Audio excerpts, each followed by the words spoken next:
হাওড়ার বালি বিধানসভা নির্বাচনে বয়স্ক এবং অসুস্থ ভোটারদের জন্য নির্বাচন কমিশনের নেওয়া হোম ভোটিং বা বাড়ি বাড়ি গিয়ে ভোট গ্রহণের প্রক্রিয়া নিয়ে দানা বেঁধেছে বিতর্ক। বালির সিপিএম প্রার্থী শঙ্কর মৈত্র এই প্রক্রিয়ায় ব্যালটে সুরক্ষা নিয়ে গুরুতর অভিযোগ তুলেছেন। শঙ্কর মিত্রের অভিযোগ, গত শুক্রবার থেকে শুরু হওয়া এই ভোটদান প্রক্রিয়ায় ব্যালট পেপারের গোপনীয়তা বা সুরক্ষা বজায় রাখা হচ্ছে না। তিনি দাবি করেন, ভোটারদের ভোটদানের পর ব্যালটগুলি একটি সাধারণ টিনের বাক্সে রাখা হচ্ছে, যা যথাযথভাবে সিল করা হয়নি। এমনকি শুরুতে বাক্সের মুখ কেবল তার দিয়ে বেঁধে রাখা হয়েছিল। রাজনৈতিক এজেন্টদের আপত্তিতে পরে একটি সাধারণ তালা লাগানো হলেও সেটি সিল করা ছিল না। তিনি ইতিমধ্যেই নির্বাচন কমিশন ও পর্যবেক্ষকদের কাছে লিখিত অভিযোগ জানিয়েছেন।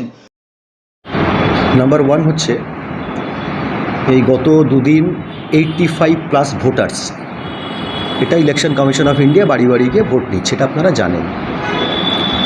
দুদিনই এরকম ধরনের ইনসিডেন্ট হয়েছে। আমাদের যারা পোলিং এজেন্ট বা আমাদের পার্টি রিপ্রেজেন্টেটিভ আছে, তারা এসব বারে বারে বলেছে, কিন্তু কেউ কোনো কথা শুনছে না। তো আমরা আরওকে এবং অবজারভারদেরও সাবজেক্টটা রিটন জানিয়েছি। সাবজেক্টটা কি? সাবজেক্টটা হচ্ছে, ধরুন যখন একজন ভোট দিচ্ছে, বয়স্ক লোক, তিনি ভোট দেবার পরে ওরা একটা খামের মধ্যে এটা পুড়ছে, ঠিক আছে, দ্যাটস ওকে। প্রথম দিনে ওরা একটা বাক্স নিয়ে গেছে, সেই বাক্সটা কিন্তু কোনো ভোট নেওয়া হয়ে যাবার পর সিল করার কোনো বন্দোবস্ত নেই, একটা দড়ি দিয়ে বেঁধে রেখেছিল। ওদের জিজ্ঞাসা করাতে ওরা বলে যে আমাদের কি সব বুথের জন্য একটা বাক্স নিয়ে আসতে হবে? কি আসতে হবে সেটা বলতে পারবো না। একটা বুথে 4টে ভোট আছে কি 2টো ভোট আছে, মেবি একটা ভোট আছে, কিন্তু ওই ভোটটা দেওয়ার পর ওটা প্রোটেক্টেড থাকছে কি না এর গ্যারেন্টি কে নেবে? এসব বলা হলো। তো ওরা বললে এটাই ওদের বলেছে, ওই দড়ি জড়িয়ে নিয়ে যাচ্ছে বা একটা তালাচাবি দিয়ে নিয়ে যাচ্ছে, ওরা ওখানে গিয়ে সমস্ত করে নেবে। দ্বিতীয় দিন আরও অদ্ভুত আমরা দেখলাম, বাক্স না নিয়ে হাজির হলো। তো নর্মালি হচ্ছে, সেখানে পলিটিক্যাল পার্টির লোকেরা একটু হইচই করলো, বাক্স করে। তখন ওরা দেখালো একটা হচ্ছে ঝোলা ব্যাগ, মানে বিগ ক্যানভাস ব্যাগ আর কি, সেইটার মধ্যে খামগুলোকে ওরা ফেলছে। তো নর্মাল কোর্সে আমরা আরওকে জানতে চাই, এবং তৎক্ষণাৎ উনি বলে একটা লেট সার্কুলার হয়েছে, দিয়ে সেই সার্কুলারের কপি তখন দেয়। মানে আমরা জানিও না যে এরকম ধরনের কোনো একটা সার্কুলার ইসিআই করেছে যে ওই ঝোলা ব্যাগেই ওই খামগুলো নেওয়া হবে।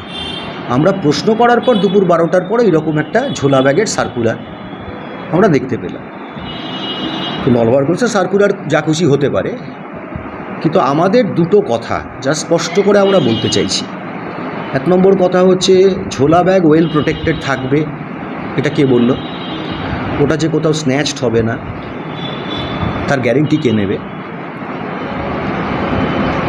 আমি যে ভোট দিচ্ছি সেই খাম যা ঝোলা ব্যাগের মধ্যে পড়লো, তা যদি সিল্ড বক্স না হয়, সেই খাম মাঝ রাস্তায় পাল্টে যাবে কি না?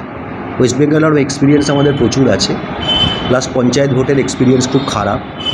ডুপ্লিকেট ব্যালট পেপার ছাপা হয়েছে, তাহলে যে ব্যালট জমা পড়লো সেসব হচ্ছে প্যান্ডেলের চালে চলে গেল, অন্য ছাপ মেরে ব্যালট সেখানে ঢুকলো। এই এক্সপিরিয়েন্স ওয়েস্ট বেঙ্গলে আছে। তাহলে আমার হচ্ছে ভোটিং সিক্রেট, ভোটিং রাইটস, এবং হচ্ছে আমার এটা প্রোটেক্টেড থাকবে কিনা, দ্যাট ইজ দ্য কোয়েশ্চেন। এবং দুদিনের ভোটিংয়ের প্রসেসে আমরা এর কোনো গ্যারেন্টি পাইনি। It should be solved. ইসিআইকে সমাধান করতে হবে, এটা একটা সিরিয়াস ম্যাটার। এরকম মনে করার নয় এটা খুব মামুলি ব্যাপার। একটা বয়স্ক মানুষ ভোট দিচ্ছে, যে যাকে ভোট দিল ঠিক সেইটাই কাউন্টেড হবে, এটা হোক আর কি। এর মধ্যে কোনো ট্রান্সপারেন্সি নেই। ঝোলা bag open without any ceiling, যেখানে কোনো পলিটিক্যাল পার্টির কোনো সিল নেই, তার ফলে হচ্ছে আমরা ডার্কে রয়েছি। এটা আমি অফিসিয়ালি ইসিআইকে জানিয়েছি। অন্যদিকে এই বিষয়টি নিয়ে তৃণমূল কংগ্রেসের অবস্থানও সামনে এসেছে। তৃণমূল প্রার্থী কৈলাস মিশ্র জানান, আমাদের কাছে প্রথম দিনই এসেছিলো, আমরা আরওকে জানিয়েছিলাম, বাট আরও কোনো রিয়াকশান দেননি। আমরা ডিএমকে জানিয়েছি, এবং ওই যেখানে ওই ভোটটা দিচ্ছে তার ভালো করে সিল করে দেওয়া উচিত, আঠা লাগিয়ে সেরে দেওয়া হচ্ছে, এবং বক্সটাও সিল হচ্ছে না, তারা মারা হচ্ছে। তো বক্সটা হতে পারে ওইখানে কটা ভোট পড়েছে না ভোটে, এটা চেক করবেন মেবি, এটা আয়না আছে কিনা জানি, বাট আমরা এটা কমপ্লেন করেছি, এবং ইলেকশন অবজারভার সঙ্গেও কথা বলছি যেন এই জিনিসটা বন্ধ হোক।